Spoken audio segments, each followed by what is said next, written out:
খবৰ কেনেকুৱা ভাল খবৰ কেনেকুৱা সবৰে ভাল তেতিয়ালে মোৰ লগত আচ্ছা ভাত খাই আহিছে নে নাই আচ্ছা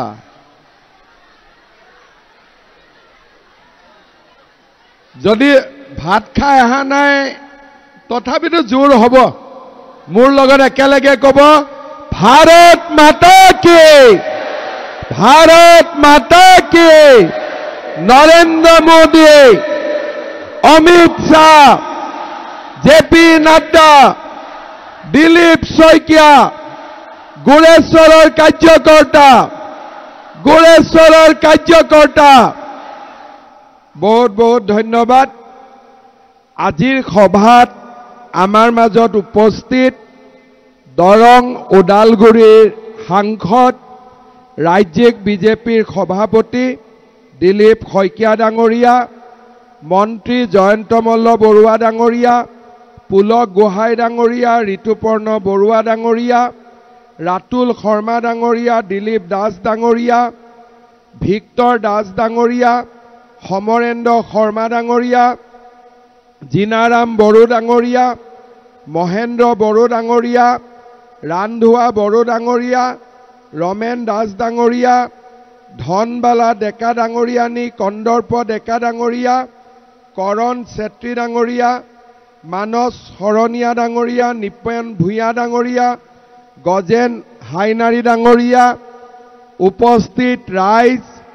আই মাতৃসকল যুৱক যুৱতী বন্ধু বান্ধৱীসকল আৰু বিভিন্ন বুথৰ পৰা অহা আমাৰ দলীয় কাৰ্যকৰ্তাসকল আজিৰ দিনটো খুব এটা ভাল আৰু পবিত্ৰ দিন আমি ভাৰতীয়সকলে আজিৰ এই দিনটো ৰাখী পূৰ্ণিমা হিচাপে পালন কৰোঁ ৰাখী পূৰ্ণিমাত ভনীয়েকে ভায়েকৰ ককায়েকে ভনীয়েক বায়েকক ৰাখী পিন্ধায় আৰু ককায়েক আৰু ভায়েকে ভনীয়েক আৰু বায়েকক জীৱনজোৰা সুৰক্ষা দিয়াৰ প্ৰতিশ্ৰুতি পালন কৰে ভনীয়েক আৰু বাইদেউকে ভায়েক আৰু ককায়েকৰ ৰাখী পিন্ধাই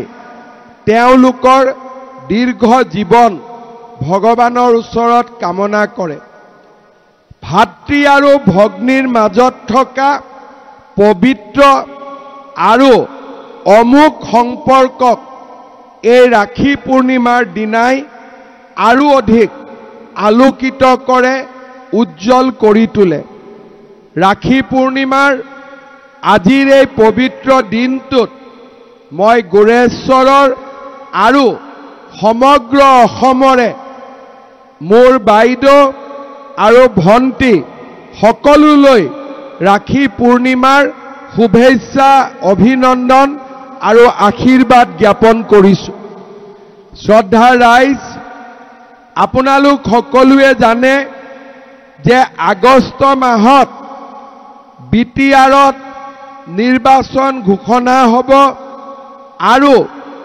সেপ্টেম্বৰ মাহত আমাৰ ইলেকশ্যন অনুষ্ঠিত হ'ব দুৰ্গা পূজাৰ আগতে বিটিআৰত ইলেকশ্যন সম্পূৰ্ণ হ'ব আৰু আমাৰ কোকৰাঝাৰত এখন নতুন বিটিআৰ গঠন হ'ব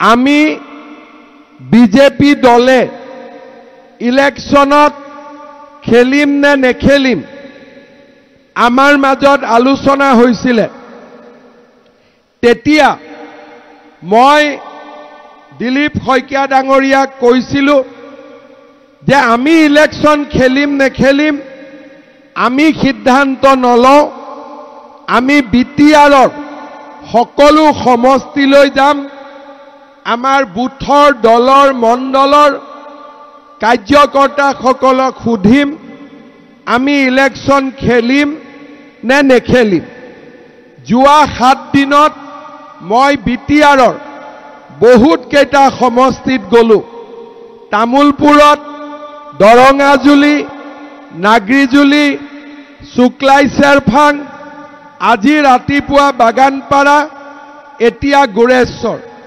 ওদালগুৰিত মুদৈবাৰী, হৰিচিঙা, খালিংদুৱাৰ আৰু ননৈ চেৰফাং, ভেৰগাঁও, খৈৰাবাৰী, বাক্সাত মুছলপুৰ, মথনগুৰি, চিৰাঙত থুৰিবাৰী, চুবাইজাৰ, মানস চেৰফাং, কোকৰাঝাৰত ফকিৰাগ্ৰাম আৰু দতমা, এই গোটেইকেইটা সমষ্টিত গ'লো। অহাকালি মই যাম দিহিৰা, ককলাবাৰী, শালবাৰী। তাৰ মানে অহা 3 দিনত বা 4 দিনত আমি বিটিআৰৰ সকলো সমষ্টিত যাম আৰু ৰাইজক সুধিম যে ইলেকশ্যন বিজেপিয়ে উঠিব নে নুঠিব, উঠিলে আমি জিকিম নে হাৰিম। সেইকাৰণে এতিয়া মই গোৰেশ্বৰত আহিছোঁ আৰু ৰাইজক মই সুধিম যে বিজেপিয়ে ইলেকশ্যন খেলিব লাগে নে নালাগে? পাক্কা কওক, লাগে লাগে লাগে? উঠিব লাগে নে জিকিব লাগে? পাক্কা জিকিব? হা, জিকিবতো? আকৌ উঠিলো হাৰি থাকিলো কি হ'ব? এবাৰ গণ্ডগোল নহয়? পাক্কা? একদম শিওৰ? একদম লক কৰি দিও উঠিম? এই দূৰৰ পৰা কওকচোন, উঠিম না নুঠিম? উঠিম না নুঠিম? জিকিম? পাক্কা? তেতিয়াহ'লে মোৰ লগত আকৌ এবাৰ ক'ব, ভাৰত মাতা কি? বাস, গোৰেশ্বৰত ইলেকশ্যন উঠি দিম। হ'ব হ'ব, গোৰেশ্বৰত আমি উঠি দিম। আমি ইলেকশ্যন কিয় উঠিব খুজিছো? বিপিএফ হাগ্ৰামা মহিলাৰী, মই যদি তেওঁক কওঁ যে মোক 10টা সিট দিয়ক, আপুনি 30টা সিটত উঠক, মোক না নকয়। প্ৰমোদ বড়োকো যদি কওঁ যে মোক 10টা সিট দিয়ক, আপোনালোকে 30টা সিটত উঠক, মোক না নকয়। কিন্তু এইবাৰ আমি 9টা 10টাত খেলিব খোজা নাই। আমাৰ কথা হ'ল যে এইবাৰৰ ইলেকশ্যনৰ পিছত বিটিআৰত বিজেপি আটাইতকৈ শক্তিশালী দল হিচাপে পৰিগণিত হ'ব লাগিব। 2003 চনৰ পৰা আমি বিপিএফকো চালো, আমি ইউপিপিএলকো চাইছো। বিটিআৰত পৰিৱৰ্তনো হৈছে, কিন্তু তথাপিতো মই যদি এতিয়া গোৰেশ্বৰৰ ৰাইজক কওঁ যে ৰাইজ বিটিআৰত থাকিব ইচ্ছা নে আপোনালোকে বিটিআৰৰ পৰা ওলাই যাব খোজে, এতিয়াও বহুত মানুহে ক'ব ওলাই যাব খোজো। কিয় কয়? তামোলপুৰত যদি মই সুধো যে বিটিআৰত থাকিব নে বিটিআৰৰ বাহিৰত যাব, বোলে বাহিৰত যাম। এতিয়াও অসম চৰকাৰৰ হাতত 550খন গাঁৱৰ আবেদন আছে যে আমাক বিটিআৰৰ পৰা বাহিৰত লৈ যাওক। কিমান দিন হ'ল বিটিআৰ হোৱা? 22 বছৰ হ'ল। অৰ্থাৎ বিটিআৰ জন্মতে 2003 চনত যিটো ল'ৰা মাকৰ কোলাত আছিল, এতিয়া সি বিয়া বাৰু কৰা বয়স হৈ গ'ল। 22 বছৰ হ'ল, কিন্তু মানুহে এতিয়াও মনতে চিন্তা কৰে যে আমি বিটিআৰৰ বাহিৰত থাকিম নেকি। কিয় চিন্তা কৰে? কাৰণ বিটিআৰত আমাৰ 26টা জনগোষ্ঠীৰ লোকে বাস কৰে। বড়ো, ৰাভা, শৰণীয়া কছাৰী, বৰ্মন কছাৰী, মদাহী, আমাৰ কোচ কলিতা, বঙালী ভাষী, নেপালী গোৰ্খা ভাষী হিন্দী ভাষী আদিবাসী সান্তাল উড়িয়া দেশী গড়িয়া জোলহা আমাৰ নাথ যোগী 26টা জনগোষ্ঠী ইয়াতে বাস কৰে কিন্তু আমি এতিয়াও কিবা এটা যেন বিচাৰি পোৱা নাই কিবা এটা যেন আমি পোৱা নাই তাৰ কাৰণে আমাৰ মনটো সদায় অশান্তিত থাকে আজি আমি বিটিআৰত জন্ম লৈছো বিটিআৰতে আমি মৰিম কিন্তু মোৰ লৰা ছোৱালী কেইটাক মই মোৰ মাটিটো দি থৈ যাব নোৱাৰো মই যদি এডোখৰ মাটি কিনিব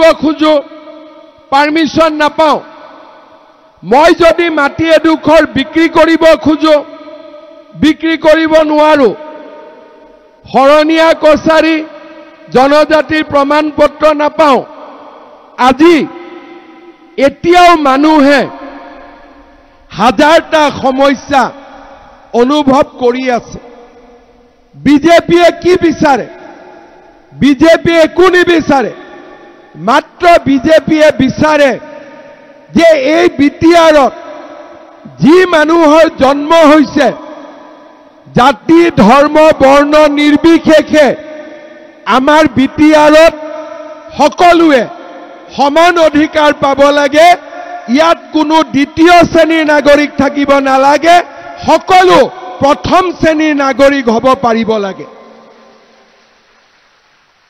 যেতিয়া বিটিআৰত কোনো দ্বিতীয় শ্ৰেণীৰ নাগৰিক নাথাকিব সকলো প্ৰথম শ্ৰেণীৰ নাগৰিক হ'ব তেতিয়া আমাৰ বিটিআৰলৈ স্থায়ী শান্তি স্থায়ী বিকাশ আৰু স্থায়ী উন্নতি ঘূৰি আহিব সেই কাৰণে বিজেপিয়ে বিচাৰে যে এইবাৰ বিটিআৰৰ নিৰ্বাচনৰ পিছত 22 বছৰৰ পুৱা নোপোৱাৰ বেদনা শেষ হওক এখন বিটিআৰৰ জন্ম হওক যিখন বিটিআৰত সকলো জাতি উপজাতিয়ে সমান অধিকাৰ লৈ বাস কৰিব পাৰে আপোনালোকে চিন্তা কৰক এই বিটিআৰ কি আছিল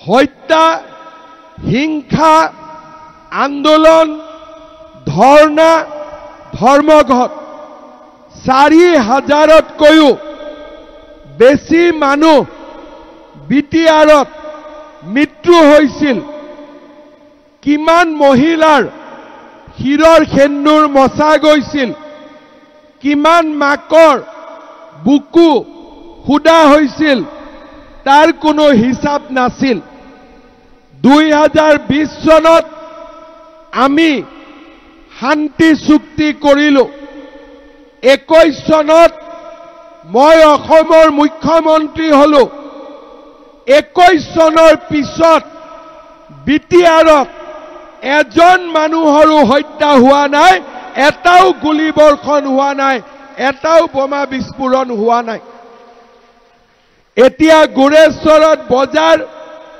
ৰাতিলৈকে খোলা থাকিব পাৰে বজাৰ দোকানো খোলা থাকিব পাৰে দোকানত আমি যাবও পাৰো আমাৰ চিন্তা নাই ভয় নাই অৰ্থাৎ যোৱা 5 বছৰ মই অসমৰ মুখ্যমন্ত্ৰী হিচাপে বিটিআৰলৈ স্থায়ী শান্তি উভতাই অনাৰ ক্ষেত্ৰত কিছু পৰিমাণে হলেও সফল হৈছিল আজি আপোনালোকে বিশেষকৈ বয়োজ্যেষ্ঠ লোকসকলে জানিব যে বিটিআৰত আগতে কোনো মুখ্যমন্ত্ৰী নাহিছিল খুব বেছি আহিলেও কোকৰাঝাৰলৈকে যাব আৰু কোকৰাঝাৰৰ পৰা গুৱাহাটী কোনো নাহিছিল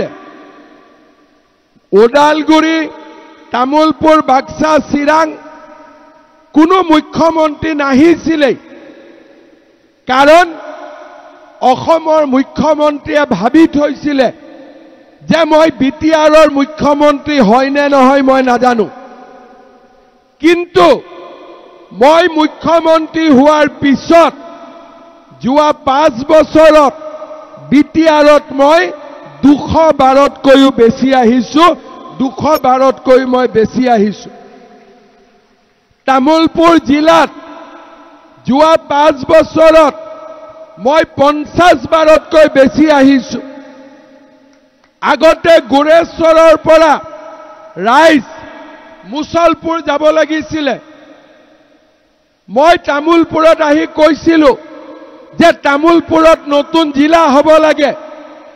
আজি গোৰেশ্বৰৰ ৰাইজ মুছলপুৰ যাব নালাগে, তামুলপুৰত ডিসি অফিস এসপি অফিস নিৰ্মাণ হৈছে। আজি তামুলপুৰত মেডিকেল কলেজ হৈছে আৰু অসম চৰকাৰৰ প্ৰচেষ্টাত আজি বিটিআৰৰ চাৰিওফালে উন্নয়নৰ পৰিৱেশ নিৰ্মাণ হৈছে। যোৱাবাৰ বিজেপি দলে মাত্ৰ 9টা সিটত আমি জিকিব পাৰিছিলো, কিন্তু 9টা সিটত জিকিলেও আমি বিটিআৰৰ ৰাইজৰ কাৰণে কাম কৰিছিলো।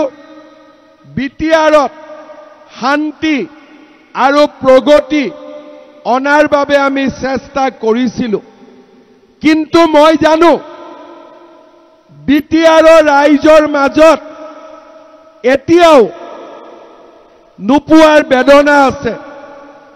বিটিআৰ পাৰ হৈ গলেই কমলপুৰ সমষ্টি সকলো মহিলাই অৰুণোদয় পাইছে।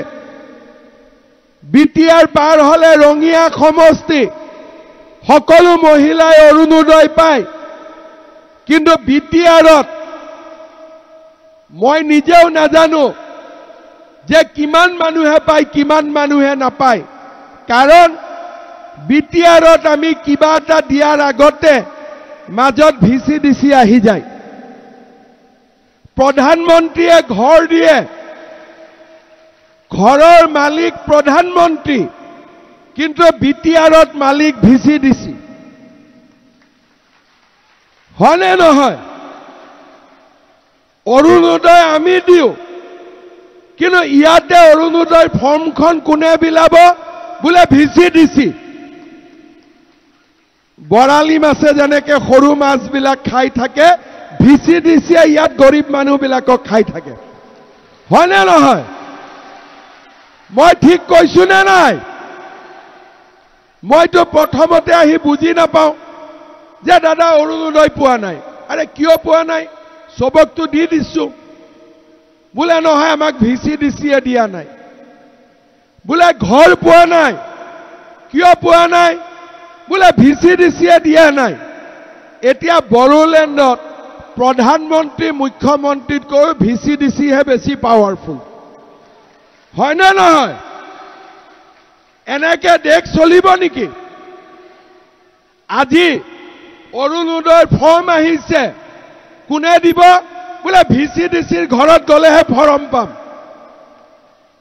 তাৰমানে মুখ্যমন্ত্ৰীৰ কোনো ভেলুৱে নাই, প্ৰধানমন্ত্ৰীৰ কোনো ভেলুৱে নাই। ইলেকশ্যনত ভোট দিয়ে MCLA আৰু পাৱাৰটো আহে ভিচিডিচিৰ ঘৰত। ক'ৰ পৰা ৰাতি ৰাতি জন্ম হৈ যায় ভিচিডিচি? কিবা TLCC VCCC ক'ৰ পৰা আহি পায় এগলাখান মই বুজি নাপাওঁ। এতিয়া এইবিলাকক কণ্ট্ৰোল কৰিব লাগিব নে নাই? লাগিব নে নাই?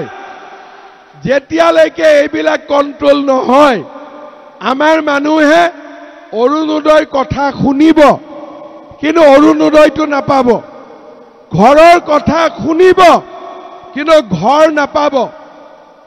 সেইকাৰণে মই অলপ আগতে বাগানপাৰাত কৈ আহিছো যে বিটিআৰ যদি ঠিক কৰিব লাগে, প্ৰথম ভিচিডিচি ঠিক কৰিব লাগিব। হয় না নহয়? সেইকাৰণে বিজেপিয়ে আমাৰ কথা ক্লিয়াৰ যে প্ৰধানমন্ত্ৰীয়ে ঘৰ দিব, গৰীব দুখীয়াই ঘৰ পাব, মুখ্যমন্ত্ৰীয়ে অৰুণোদয় দিব, গৰীব দুখীয়াই অৰুণোদয় পাব, মাজত আমি কোনো ভিচি ডিচি টিচি চিনি নাপাওঁ। চিধা কথা, যেতিয়াৰ পৰাই বিটিআৰ ভাল, সব ঠিক আছে, কিন্তু মাজত যেতিয়া ভিচি ডিচিটো সোমাই যায় সব গণ্ডগোল হৈ যায়। সেইকাৰণে আমি এনেকুৱা এখন বিটিআৰ নিৰ্মাণ কৰিব লাগিব য'ত দালালি ব্যৱস্থাটো বন্ধ হৈ যাব পাৰে। আজি অসমত চৰকাৰী চাকৰি মোক ল'ৰাবিলাকে সোধে যে ছাৰ কামাণ্ডো কেতিয়া ওলাব, মামা ৰিজাল্ট কেতিয়া দিব? তেতিয়া মই মনত ভাবো যে তোক ৰিজাল্টটো কিয় লাগে? মনত ভাবো কাবাক পইচা টইচা দি থৈছে নেকি, এইকাৰণে ৰিজাল্টটো লাগে। তেতিয়া মই সোধো, বাবা কাবাক টকা পইচা দিছ নেকি? বোলে আজিকালি টকা পইচা দিব নালাগে নহয়, আমি ডাইৰেক্ট চাকৰি পাম যদি দৌৰিব পাৰো। মোৰ দৌৰা ভাল হৈছে, মামা ৰিজাল্ট দিয়ক, মই চাকৰি পাম। তাৰমানে কিমান বিশ্বাস! এনেকুৱা অসম চৰকাৰৰ চাকৰিৰ ওপৰত ৰাইজৰ যিমান বিশ্বাস আছে, কোকৰাঝাৰৰ চাকৰিৰ ওপৰতো ইমান বিশ্বাস আমি বনাব লাগিব। সকলো জাতি উপজাতিৰ মানুহে কোকৰাঝাৰতো চাকৰি পাব লাগিব, দিছপুৰতো পাব লাগিব। দিছপুৰতো যদি ঘৰ আহে, গোৰেশ্বৰতো গৰীবে ঘৰ পাব লাগিব। এতিয়া আমি অৰুণোদয় 1250 টকা জানুৱাৰীৰ পৰা গেছৰ কাৰণে অৰুণোদয় মহিলাই আৰু 250 টকা পাব। তাৰমানে কিমান পাব? 1500 টকা। কিন্তু গোৰেশ্বৰত পাব নাপাব, ফৰম পাম নাই, চিন্তাত থাকিম। কিন্তু ৰাস্তা পাৰ হওক, কমলপুৰত কাৰো চিন্তা নাই। ইয়াতে কিয় চিন্তা হ'ব লাগে?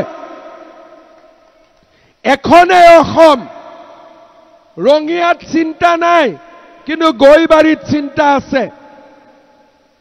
নলবাৰীত চিন্তা নাই, কিন্তু বাগানপাৰাত চিন্তা আছে। হাইৱেৰ একফালে টিহু, একফালে বৰমা, বৰমাত চিন্তা আছে, ৰাস্তা পাৰ হলে টিহুত চিন্তা নাই। এনেকে কেনেকে চলিব? সদায়তো এনেকে নচলে।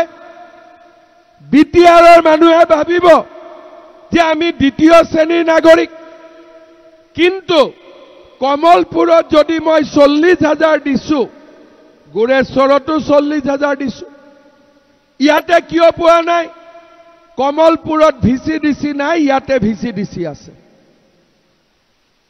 জামেলাটো তাতে সোমাই আছে। সেইকাৰণে এইবাৰ আমি বিটিআৰৰ সিস্টেম পৰিৱৰ্তন কৰিব লাগিব, যাতে বিটিআৰত কোনো দ্বিতীয় শ্ৰেণীৰ নাগৰিক নাথাকে, সকলো প্ৰথম শ্ৰেণীৰ নাগৰিক হ'ব পাৰিব। এইটো কেতিয়া সম্ভৱ হ'ব? বিজেপিয়ে, আপোনালোকে চিন্তা কৰক, মই অসমত 1.5 লাখ ল'ৰাক চাকৰি দিছো। যদি মই 2 লাখ টকাকৈ ললোহেঁতেন, মোৰ ঘৰত 300 কোটি টকা জমা হ'লহেঁতেন। মাত্ৰ 2 লাখ। চাকৰিৰ কাৰণে 2 লাখ কোনে নিদিব?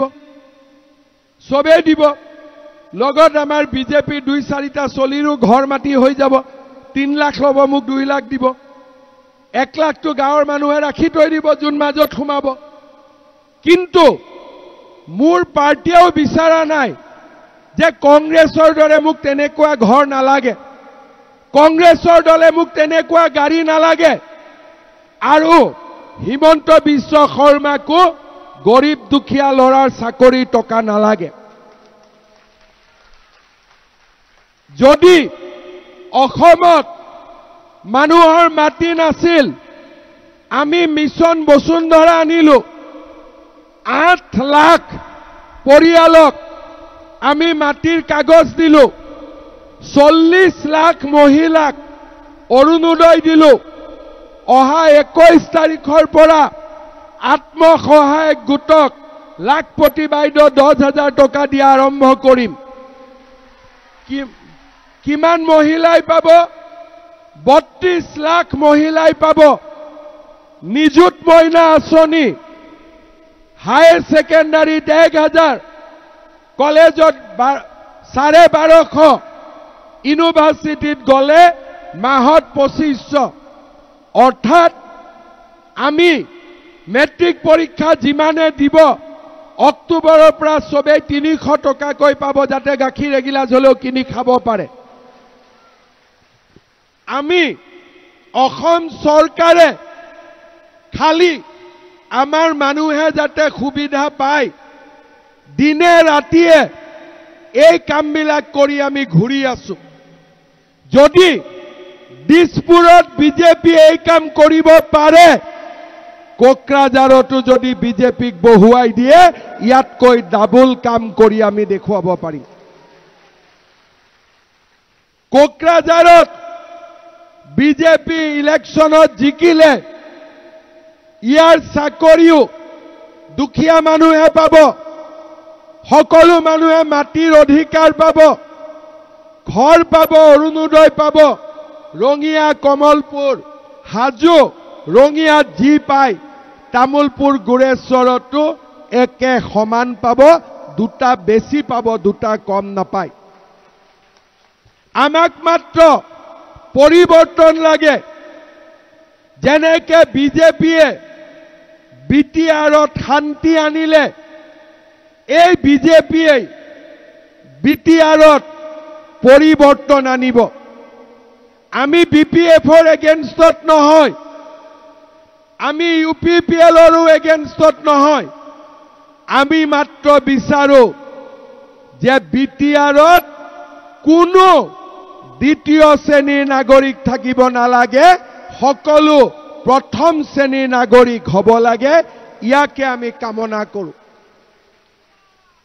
শ্ৰদ্ধা ৰাইজ আজি আমি কাম কৰো কেইদিনমান আগতে মই শুক্লাইত আহিছিলো কলে দলং এখন লাগে একেদিনাই টেন্ডাৰ ষ্টেডিয়াম লাগে আজি ৰাতিপুৱা মই ইয়াত আহাৰ আগতে 10 কোটি টকা স্যাংশন কৰি আহিছো কি ফিল আছিলে ওটলি ফিল ওবাৰী ফিল কেইদিনমান আগতে গুৰেশ্বৰত আহিছিলো কলেজত সায়েন্স ষ্ট্ৰীম লাগে ফাইল আৰম্ভ হৈ গৈছে সোনকালে গুৰেশ্বৰ কলেজত সায়েন্স ষ্ট্ৰীম আহি যাব অৰ্থাৎ আমি যি কওঁ সেই কাম আমি কৰি দিয়াৰ বাবে চেষ্টা কৰো যদি বিটিআৰতো এনেকুৱা এখন চৰকাৰ থাকে যে যি কয় সেয়া হ'ব পাৰে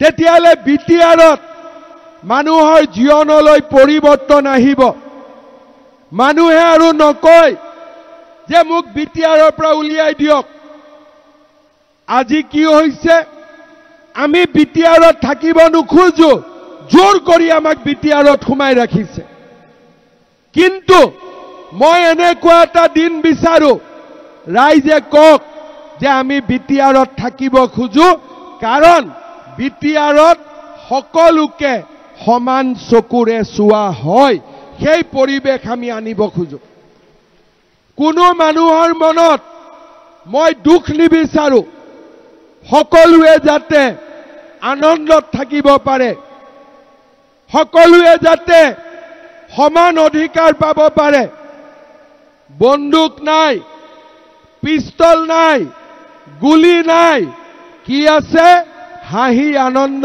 আৰু মৰম কলম আৰু কম্পিউটাৰ বন্দুক ৰাইফল নহয় আমাক লাগে কলম আৰু আমাক লাগে কম্পিউটাৰ এনেকুৱা এখন বিটিআৰ নৰেন্দ্ৰ মোদীৰ নেতৃত্বত নিশ্চিতভাৱে গঠন হ'ব পাৰে।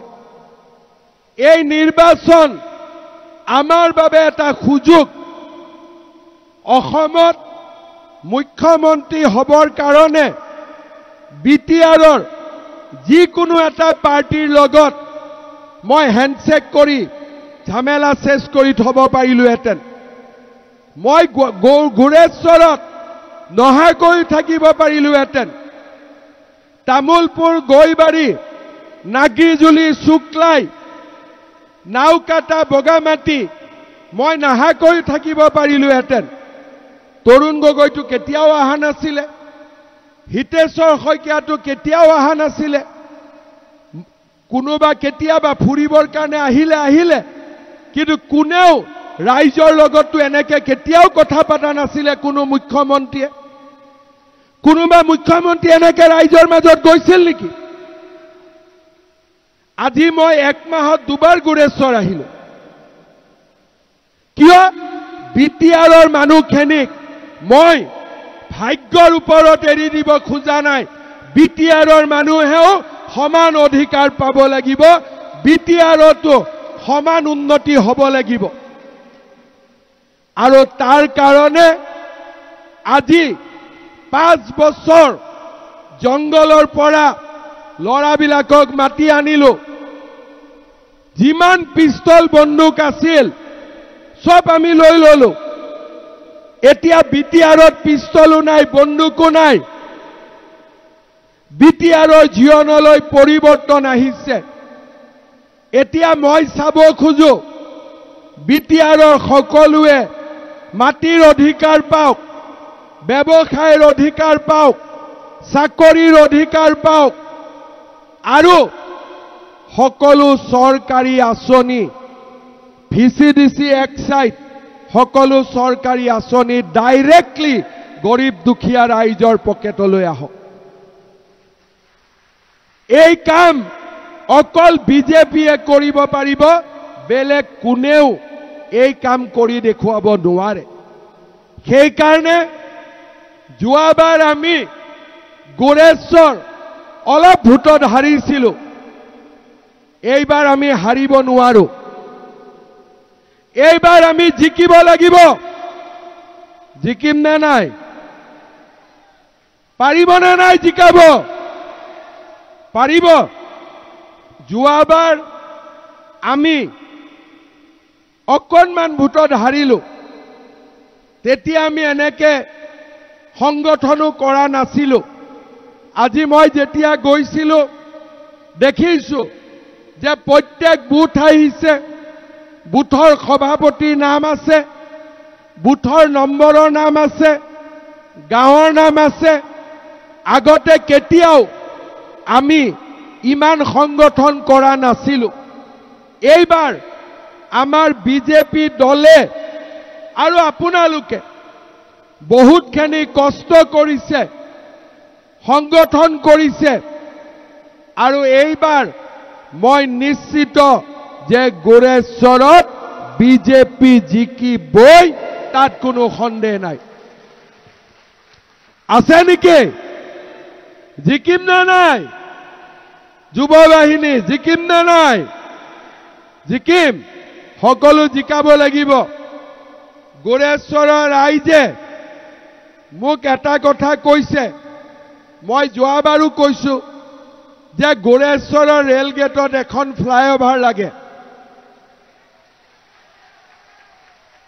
মোৰ একো আপত্তি নাই।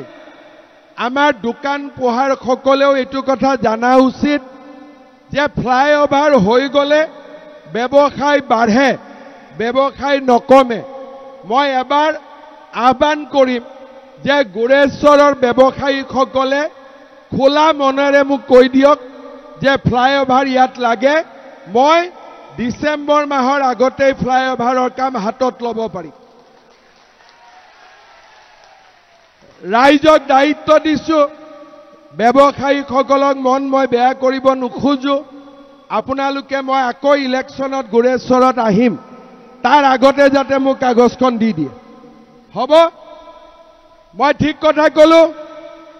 ইয়াৰ পিছত ৰাইজে কৈছে যে গোৰেশ্বৰৰ পৰা দলংঘাট হৈ ৰঙিয়া সংযোগী পথ উন্নত কৰি দলংঘাটত থকা পুঠিমাৰী নদীৰ ওপৰত দলং বনাব লাগে লাগে নেকি লাগে পাক্কা লাগে ঠিক আছে এই 4-5 দিনৰ ভিতৰতে জয়ন্ত মল্ল বৰুৱা যাব জায়গাটো সাইটটো চাব আৰু আপোনালোকৰ দলঙৰ কাৰণে যি কৰিব লাগে মই কৰি দিম হ'ব অলপ জোৰ কৰি হাত তালিব যাওক ৰাইজে বিচাৰি আছে যে লাচিত এক্সপ্ৰেছ আৰু কামৰূপ এক্সপ্ৰেছ গোৰেশ্বৰ ৰেল ষ্টেচনত ৰখিব লাগে লাগে নেকি পাক্কা লাগে ৰখাই দিম দিয়ক ঠিক আছে অভাৰব্ৰিজখন মই কলো না এবাৰ আহোঁতে লিখি দিব এ বাবা তই চিন্তা নকৰবি ৰামচাৰ পৰা গান্ধীবাৰী তামুলপুৰ যোৱা এটা ৰাস্তা আছে নেকি আছে তাতো এখন পুঠিমাৰীৰ ওপৰত দলং লাগে নেকি লাগে ইম্পৰ্টেণ্ট দলং দিলে খানা খোৱাবি গাহৰি মাংস তেতিয়ালে পুঠিমাৰীৰ ওপৰত এখন গোৰেশ্বৰ ৰাস্তাত দলং লাগে এখন তামুলপুৰ ৰাস্তাত লাগে হয় না মই ঠিকে বুজিলো ঠিক আছে আৰু এখন বোলে উত্তৰ হাৰিজোৰাৰ পৰা পুঠিমাৰী ৰেলৱে দলঙলৈকে মথাউৰি লাগে আৰু মথাউৰিৰ ওপৰত ৰাস্তা লাগে পেভাৰ ব্লক হয় নেকি আৰু গোৰেশ্বৰ হস্পিটালখন যোৱাবাৰো মোক কৈছিলে অলপ ভাল হ'ব লাগে এইটো বহুত ডাঙৰ দাবী আছে হয় না এইটো মোক যোৱাবাৰো কৈছিলে মই কাম কৰি আছো গোৰেশ্বৰ হস্পিটালখন মই ভাল কৰি দিম হ'ব এই গোটেইখিনি কাম আপোনালোকক লাগে পাক্কা লাগে পুৰা লাগিব না ঠিক আছে আৰু ঘৰ বাৰী লাগে নে নাই প্ৰধানমন্ত্ৰীৰ ঘৰ লাগে অৰুণোদয় লাগে ভিচিডিচিৰ পৰা লাগে নে মোৰ পৰা লাগে ভিচিডিচিৰ পৰা লাগে নে মোৰ পৰা লাগে ঠিক আছে তেতিয়ালে ময়ে দিব লাগিব হ'ব কিন্তু মই কেতিয়া দিব পাৰিম যেতিয়া বিজেপি জিকিব নে নাই এই ফালে কোৱা নাই জিকিব নে নাই জিকিব ঠিক আছে আজি মই আহিলো ইলেকশ্যনৰ সময়ত মই গোৰেশ্বৰ আকৌ আহিম তেতিয়ালৈকে দলঙৰ মই কামখিনি শেষ কৰি আপোনালোকক ভাল কৰি কেতিয়া হ'ব কি হ'ব গোটেইখিনি কথা মই ধুনীয়াকৈ কৈ যাম ঠিক আছে 10 দিন 15 দিন পিছত মই আকৌ এদিন গোৰেশ্বৰ আহিম হ'ব না আকৌ দেখি আমনি লাগি নাযায়তো বোলে ই দেখোন বাৰে বাৰে আহি থাকে কেইদিনমান আগত আহি গৈছিলোহে হয় নে নহয় আমনি নালাগেতো ঠিক আছে যদি আমনি নালাগে ইলেকশ্যনৰ সময়ত মই আৰু এদিন আহিম কিন্তু এটা চৰ্ত বোলে অমুকক দিলে জিকিলেহেঁতেন তমুকক নিদিলে এইবিলাক নহ'ব কেণ্ডিডেট যোনে নহওক কিয় আমি বিজেপিক ভোট দিব লাগিব হ'বনে নাই হ'ব নহলে বোলে অমুকক দিলে কাৰণে নিজিকিলে তমুকক দিলে কাৰণে নিজিকিলে এইবিলাক নহ'ব যেনেকে অৰ্জুনে চৰাইটো চাই আছিলে আমি ভোট দিব যাওঁতে খালি পদুম ফুলটো চাই থাকিম হ'বনে নাই যেতিয়া পদুমক ভোট দিম আমাৰ ভাল হ'ব যদি কেণ্ডিডেটক ভোট দিওঁ আমি যিমান আশা কৰোঁ সিমান কেতিয়াও নহয় পদুম মানে নৰেন্দ্ৰ মোদী পদুম মানে অটল বিহাৰী বাজপেয়ী পদুম মানে আমি সব গতিকে পদুমক ভোট দিলে আমাৰ সবৰে ভাল হ'ব কেণ্ডিডেটক ভোট দিলে আধা ভাল হ'ব সেইকাৰণে কেণ্ডিডেট যোনে নহওক কিয় আমি বিজেপিক জিকামে হ'ব এইটোত অলপ জোৰ কৰি ক'ব লাগিব কেণ্ডিডেট যোনে নহওক কিয় বিজেপি জিকিব পাক্কা বঢ়িয়া তোকতো অভাৰব্ৰিজ লাগেই তোক বেটা অভাৰব্ৰিজ বনালে তোকে চোৱা চিতা কৰাৰ দায়িত্ব দি দিম হ'ব হ'ব তই এটা শান্তিত থাক সকলোৱে এইবাৰ বিজেপিক যদি আমি জিকাব পাৰো আমাৰ সমস্যাবিলাক 5 বছৰত সব নোহোৱা হৈ যাব এইবাৰ সকলোৱে মই ৰাতিপুৱা বাগানপাৰাত গৈছিলো বহুত উৎসাহ মানুহৰ যোৱাকালি মই ৰাতি ননৈ চেৰফাঙত গৈছিলো ইমান উৎসাহ মানুহৰ সকলোৱে এইবাৰ কৈছে যে এইবাৰ আমি পদুমত ভোট দিম বিজেপিক জিকাম গোৰেশ্বৰৰ ৰাইজৰ এইবাৰ নিজৰ বিধানসভাৰ সমষ্টিও হ'ল এমএলএও আপোনালোকৰ গোৰেশ্বৰ বিধানসভা সমষ্টি আগত নাছিল হয় ৰঙিয়াত ভোট দিব লাগিছিল নহলে তামুলপুৰত এতিয়া গোৰেশ্বৰৰ নামতে বিধানসভাও হৈ গ'ল কোনে কৰিলে বিজেপিয়ে কৰি দিলে আৰু সেই কাৰণে সকলোৱে এইবাৰ ইলেকশ্যনত আমি বিজেপি দলক জিকাম পদুম ফুলৰ ছবিত ভোট দি বিজেপি দলক জয়যুক্ত কৰিম হ'ব পুৰা সকলোৱে হাত ওপৰ কৰি মোৰ লগত একেলগে সংকল্প কৰক ভাৰত মাতা কি জয় নৰেন্দ্ৰ মোদী জিন্দাবাদ নৰেন্দ্ৰ মোদী জিন্দাবাদ অমিত শাহ জিন্দাবাদ জেপি নাড্ডা জিন্দাবাদ দিলীপ শইকীয়া জিন্দাবাদ গোৰেশ্বৰৰ কাৰ্যকৰ্তা জিন্দাবাদ গোৰেশ্বৰৰ কাৰ্যকৰ্তা জিন্দাবাদ বহুত বহুত ধন্যবাদ আকৌ 10 দিন 15 দিন পিছত আহিম